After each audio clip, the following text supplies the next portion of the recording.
सबसे पहले मैं ये क्लियर कर देता हूं कि आप कभी भी इस बात पे बिलीव ना करें। कोई आपको कहता है कि विश्वासी कभी बीमार नहीं पड़ सकता, तो मैं आपको बताना चाहता हूं बीमारी आती है विश्वासियों में भी। अब दूसरी बात, कई सारे लोग कहते हैं कि अगर आप बीमार हो तो इसका मतलब आपकी ज़िंदगी में कोई पाप है। मैं आपको बताता हूँ वो कौन सा वर्ड कोट करते हैं।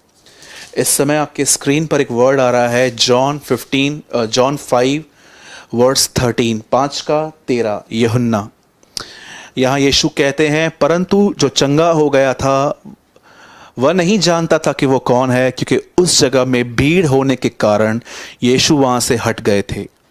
इन बातों के बाद यीशु इन बातों के बाद वह यीशु को मंदिर में मिला। यीशु ने कहा, देख तू चंगा हो गया है, फिर से पाप मत करना, ऐसा ना हो कि इससे कोई भारी विपत्ति तुझ पर आ पड़े। अब कुछ लोग कहते हैं कि अगर आप बीमार हो तो मतलब आप पाप में हो।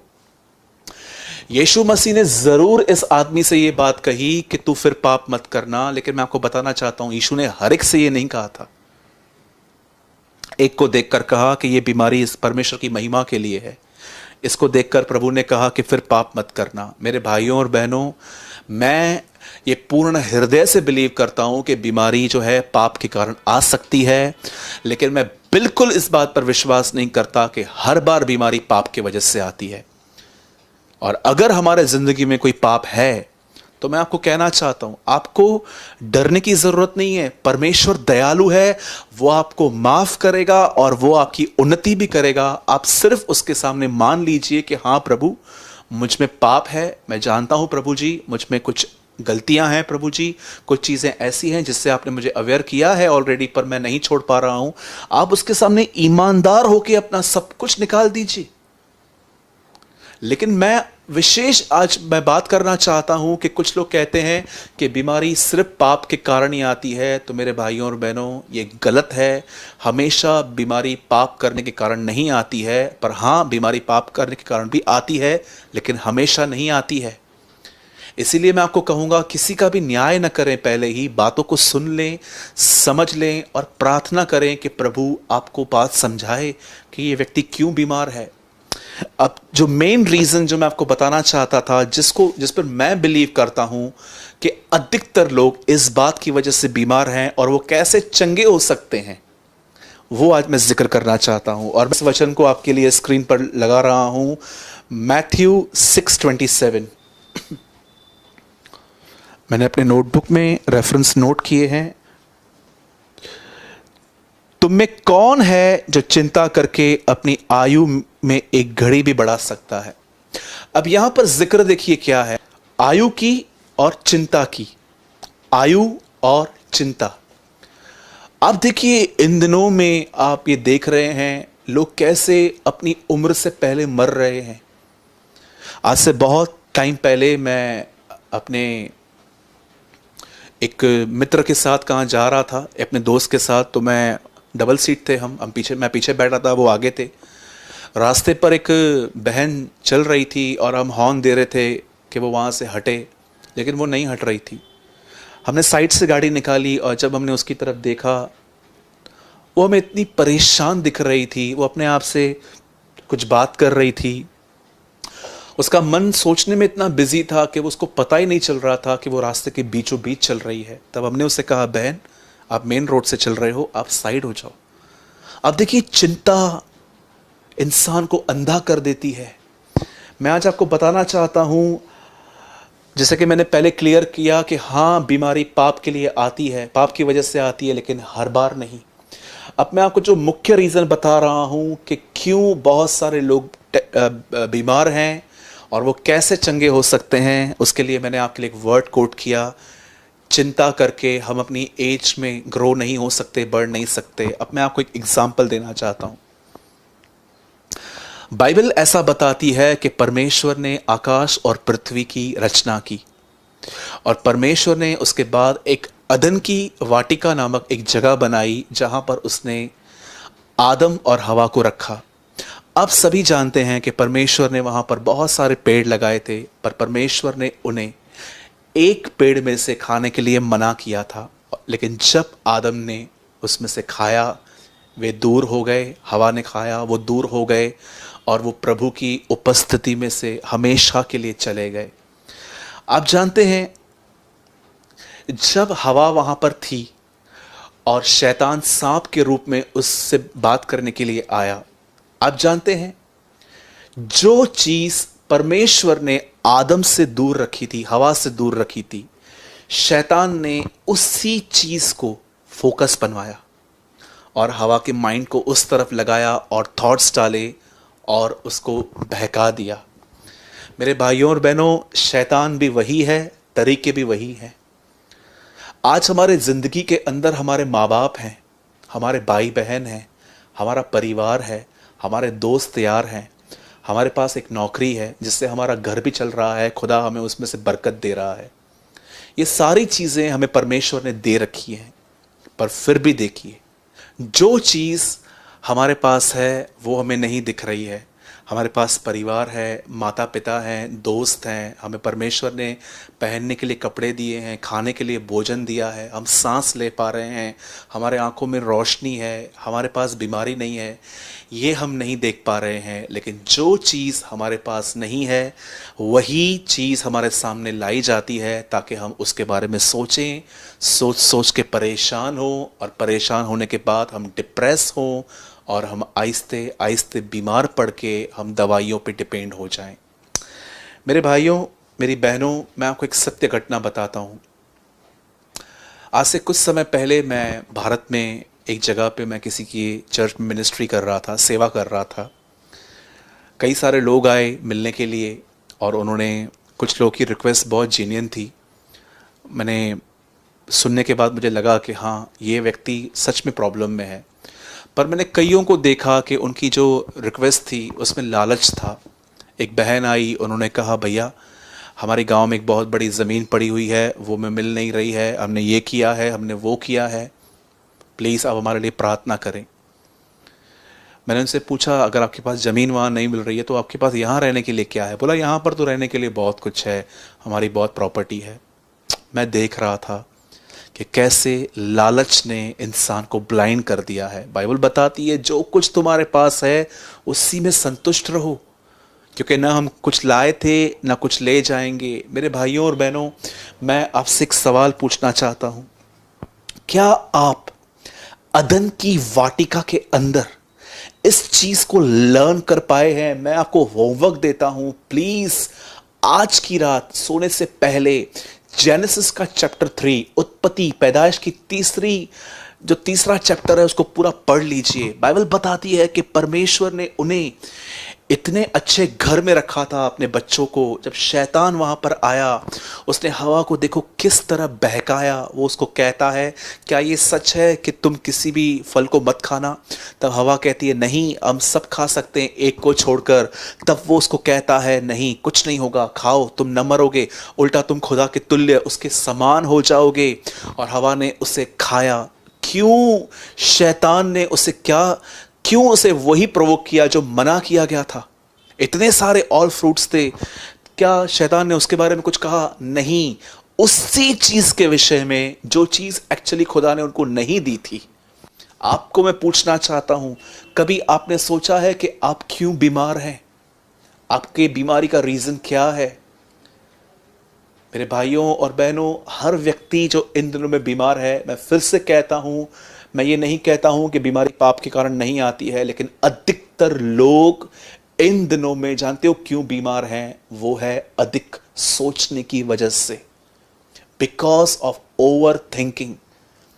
एक तकलीफ है आपकी जिंदगी में, शैतान ने उसको वो बार बार आपके सामने लेकर आता है। आप उसके बारे में सोचते हैं कि क्या परिणाम होंगे, क्या रिजल्ट आएगी, क्या होगा, अगर मेरी मैरिज ब्रेक हुई तो क्या होगा, डिवोर्स हुआ तो क्या होगा, नौकरी नहीं मिली तो क्या होगा, मेरे हस्बैंड ड्रिंक करते हैं क्या होगा। ये सारे डाउट्स, ये सारे क्वेश्चंस आपके अंदर आपको बीमार करते हैं।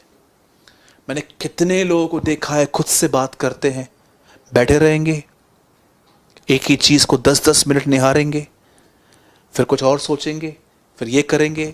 आप जानते हैं, जिस आदमी के अंदर स्ट्रेस होता है उसे भूख नहीं लगती, उसका खाना कम हो जाता है, उसे ठीक से नींद नहीं आती, आप उस आदमी के अंदर हमेशा हमेशा एक चिड़चिड़ापन, कोई भी कितना भी सॉफ्ट क्वेश्चन आप उनसे पूछो आंसर हार्ड ही होता है। ये सारी बातें हैं उन लोगों की जो परेशान हैं।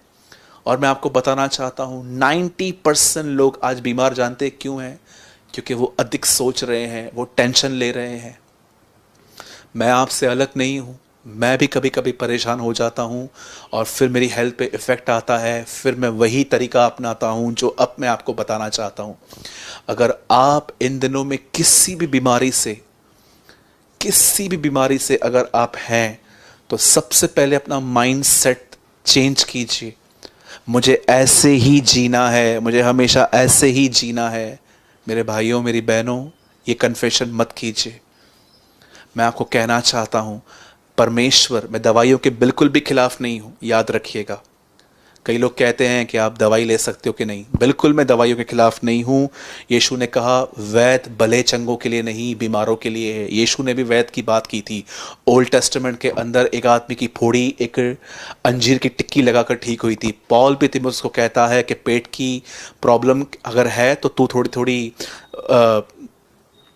वाइन ले, वो सिर्फ दवाई के तौर पे बोली गई थी। मैं आपको बताना चाहता हूं, यदि आप पूरी तरह से चंगे होना चाहते हैं तो इस दो चीजों को आप करें। फर्स्ट, आपको अपने लिए प्रार्थना करनी है कि खुदा, ये दवाइयां मैं नहीं लेना चाहता, पर मुझे इतनी तकलीफ है कि मुझे लेनी पड़ती है। मेरे अंदर से इन सारी बीमारियों को निकाल प्रभु, ताकि मैं इन दवाइयों को बंद कर दूं। मेरे भाइयों, मेरी बहनों, परमेश्वर बड़ा रहमदिल है, परमेश्वर बड़ा दयालु है। वो आपको स्लोली भी शिफा दे सकता है, वो आपको एक समय पे भी निकाल सकता है। फर्स्ट थिंग, आपको अपनी बीमारी के लिए प्रार्थना करनी है। मैं नहीं कहता हूं कि आप किसी और से प्रार्थना नहीं करवा सकते, बिल्कुल करवा सकते हैं, पर आपको अपने लिए प्रार्थना करनी कि प्रभु मुझे इन दवाइयों से छुड़ा। और परमेश्वर ज़रूर आपसे बात करेगा और आहिस्ते आहिस्ते इन रेशोस को कम करेगा। सेकंड थिंग जो आपको करनी है वो है, आपको सबसे ज़्यादा परमेश्वर के वचन को मनन करना है। आप जानते हैं, अगर आपकी सोच आपको बीमार करती है तो परमेश्वर आपकी सोच में वर्ड डाल के आपको रेस्ट भी दे सकता है। पुराने नियम के अंदर परमेश्वर ने इंसान के लिए क्या रखा था? 7वां दिन, विश्राम का दिन। व्यवस्था की 10 आज्ञाओं में जो मोसेस लेकर आया उसमें क्या था? विश्राम का दिन। नए नियम में यीशु मसीह क्या कहते हैं? मेरे पास आओ, मैं तुम्हें विश्राम दूंगा। मेरे भाइयों, मेरी बहनों, परमेश्वर चाहता है कि आपके अंदर रेस्ट हो। और याद रखिएगा, रेस्ट ही आपको हील करता है, आराम ही आपको हील करता है। मुझे आज भी याद है, मैं इसी ऑफिस के अंदर जिस टेबल पे मैं आपके साथ बात कर रहा हूँ, इसी टेबल पर एक व्यक्ति आया था मुझसे मिलने के लिए। वो काफ़ी बीमार था और मुझे प्रभु ने एक अंदर से कहा कि इसके साथ कुछ समय संगति कर बैठ। और हमने काफ़ी समय एक दूसरे के साथ बिताया। और मैं आपको सच कहता हूँ, जब वो आदमी उठा तो उसने मुझे कहा, सूरज भाई, जब मैं आपके ऑफिस में आ रहा था मुझे बहुत सर में दर्द था, लेकिन अब मैं जब जा रहा हूँ तो मुझे दर्द ही नहीं है। क्यों? क्योंकि जो बातें वो सोच रहा था उन बातों के कारण उसे स्ट्रेस आ रहा था और वो स्ट्रेस उसे बीमार कर रहा था। लेकिन बातें करते करते, फेलोशिप करते करते उसकी सोच बदली और वो उस रेस्ट में आया और वो ठीक हो गया। मेरे भाइयों और बहनों, अगर आप बीमार हैं तो आपको सबसे पहले प्रेयर करनी है। और इस वीडियो के बाद हम भी आपके लिए आज दुआ करने वाले हैं कि खुदा आपको पूरी तरह से शिफा दे। और सेकंड थिंग, पहली चीज आपको प्रेयर करनी है और सेकंड थिंग आपको अपनी सोच में विश्राम में आना है। और ये तभी पॉसिबल है जब आप खुदा के कलाम को मेडिटेट करोगे, आप उसको मनन करोगे। मैं आपको थोड़ा बताता हूं ये कैसे होता है। एक दिन मैं कलाम पढ़ रहा था, तब मैंने एक अद्भुत स्टोरी पढ़ी, मरियम और यूसुफ की। जब मरियम इंगेज हुई, जब उसकी सगाई हुई यूसुफ के साथ, तब लिखा है एंजल आया और एंजल ने उसे कहा कि तू गर्भवती होगी और तू बेटा जनेगी। जरा सोचिए इस बारे में, क्यों स्वर्गदूत उसकी एंगेजमेंट और शादी के बीच में आया, पहले क्यों नहीं आया? जरा सोचिए, ये मेरा एक अपना मनन है। मैं जब वचन को पढ़ता हूं तो मैं उसे बहुत ध्यान से पढ़ता हूं, तब मेरे अंदर से क्वेश्चंस निकलते हैं कि ये ऐसा क्यों लिखा गया है। क्यों परमेश्वर ने मरियम को सगाई और शादी के बीच में, उसके बीच में एक एंजल भेजा। और उसके बाद देखिए एक स्वर्गदूत वहां भी आया यूसुफ के पास।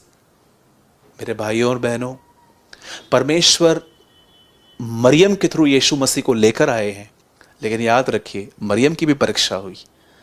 परमेश्वर ये देखना चाहता था कि क्या मरियम कहीं ऐसा तो नहीं कह रही है कि नहीं, मैं इसे एक्सेप्ट नहीं करूंगी, मेरे पति मेरे लिए क्या सोचेंगे, होने वाले पता नहीं क्या होगा, प्लीज आप किसी और के पास जाइए। नो, मरियम ने कहा मुझे तेरे वचन के अनुसार हो। मरियम ने अपने संबंध से ज्यादा परमेश्वर की मर्जी पूरी की। उसने उसको आदर दिया। आज भी कई सारे लड़के लड़कियां हैं जो गलत संबंधों में हैं।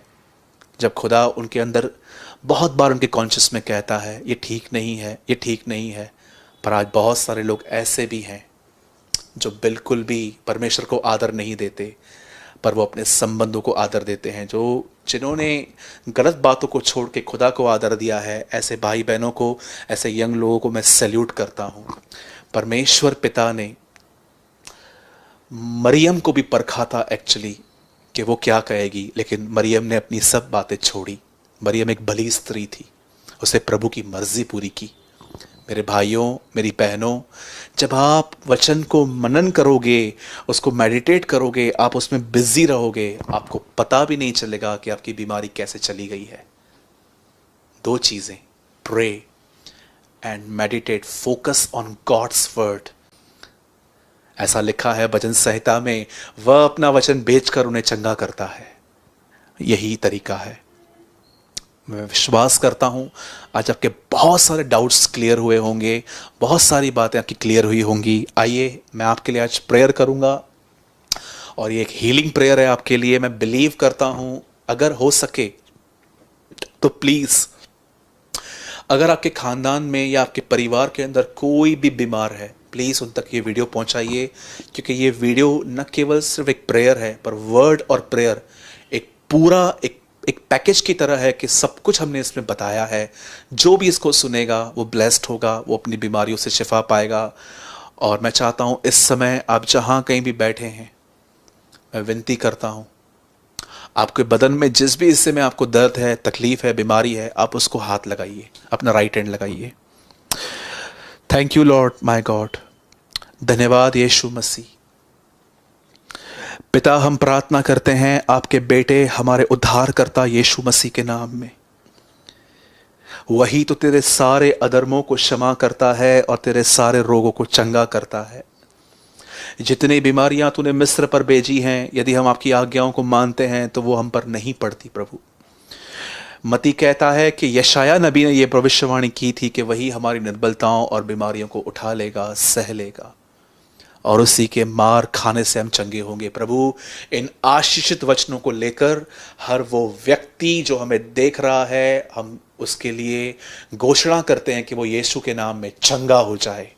Let every disease, every pain, every sickness, every infirmity right now leave in the name of Jesus. यीशु के नाम से टांगों का दर्द चला जाए, पेट का दर्द चला जाए, माइग्रेन चला जाए, HIV, एड्स, कोविड-19, कोरोना वायरस यीशु के नाम से, प्रभु यीशु के नाम से इनके बदन से चला जाए। Lord, O lord, move lord. Lord, I request you lord, you are our master, तू हमारा स्वामी है। खुदा, उन लोगों को छू पिता जो बीमार हैं, ताकि ये भी गवाही दे सकें कि तू उनका चंगा करने वाला खुदा है। बीमारी हमारी दोस्त नहीं है प्रभु, वो हमारी दुश्मन है और हमें उसका विरोध करना चाहिए, और आज हम जमकर उसका विरोध करते हैं यीशु मसीह के नाम से। प्रभु जी, जितने भी लोग गोलियों पे डिपेंड हैं, गोलियां बंद हो जाएं और वो अद्भुत तरीके से चंगे हो प्रभु जी। ना तो ये बल से हो, ना ये शक्ति से, परंतु आपकी आत्मा के द्वारा प्रभु ये हो जाए। मैं बिलीव करता हूं आप में से जितने भी लोग बीमार हैं, खुदावन इस समय आपको छू रहे हैं, वो आपको स्पर्श कर रहे हैं, वो आपके अंदर से पथरी, आपके अंदर से बीमारियां निकाल रहे हैं। प्रभु, हर एक को चंगा कर, ये अपने नाम के निमित्त कर प्रभु, ताकि लोग तुझे जाने कि तू कौन है। सारी महिमा आदर आपको देते हैं खुदावंत। दुआ को यस्सु के नाम में मांगते हैं, आमीन आमीन। मैं विश्वास करता हूं कि परमेश्वर आपको चंगा करने जा रहे हैं और खुदा ने आपको शिफा दी है। मेरे भाइयों, मेरी बहनों, इन दो चीज़ों को कृपया कीजिए। अगर आपके जीवन में पाप है, प्रभु के सामने मान लीजिए। छोटे मोटे पाप हर एक की ज़िंदगी में होते ही हैं, आप प्रभु के सामने मान लीजिए। और सेकंड थिंग, काफ़ी सारे लोग स्ट्रेस से बीमार पड़ते हैं, अधिक सोचने से, और मैंने आपको वे बताया। Pray and focus on God's word, प्रभु के वचन को मनन करें। और हमने आपके लिए प्रेयर की है। विश्वास करें कि प्रभु आपको चंगा करने जा रहे हैं। मैं विश्वास करता हूं आज के कलाम से आपने बहुत कुछ लर्न किया है, आपने आज बहुत कुछ सीखा है। और मैं बिलीव करता हूं कि परमेश्वर इस पल के बाद आपकी सुधि लेंगे और वो आपके साथ रहेंगे, और वो ऑलरेडी आपके साथ हैं। मेरे भाइयों और बहनों, इससे पहले कि मैं इस वीडियो को बंद करूं, मैं आपको ये कहना चाहता हूं, परमेश्वर आपके साथ हैं और वो आपसे प्रेम करते हैं। उसमें बने रहिए। जय मसीह की।